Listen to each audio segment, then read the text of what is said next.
Au son des flots, embarqué pour un atelier respiration, tout comme Manon, infirmière depuis 1 an ici. Vous ralentissez votre rythme respiratoire. Et là, à un moment donné, notre physiologie, elle réapprend à ralentir. Ralentir alors que tout s'accélère, entre pathologies plus lourdes et imprévus fréquents. Cette aurillacoise le sait, pas facile de s'accorder des micro-pauses au quotidien.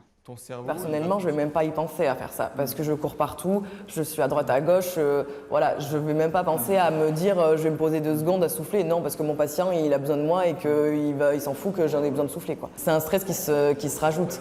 Mais après, voilà, faut penser à faire ça aussi chez soi, je pense, parce que quand on arrive chez soi, il faut qu'on mette le boulot de côté, ce qui n'est pas forcément évident. Atelier ventilation, vaccination, alimentation. Une journée de prévention adressée aux 350 salariés de cet établissement de santé, avec en point d'orgue la gestion du stress. On peut aussi imaginer que quand on inspire, on rassemble tout notre stress dans nos poumons, et que quand on souffle, on souffle tout notre stress. Ici, tout commence par mettre des mots sur ces tensions. Donc les objectifs que l'on se met soi-même.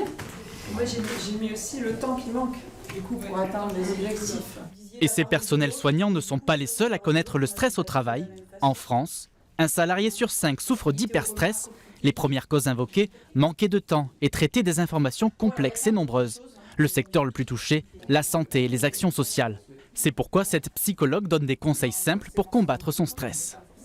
Toute activité qui va être un peu physique va permettre d'évacuer du stress, donc de diminuer. On vide la cocotte minute en fait.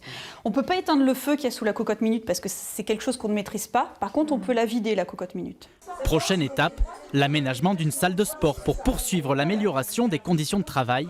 Un enjeu dans cet établissement rural où le recrutement devient de plus en plus difficile.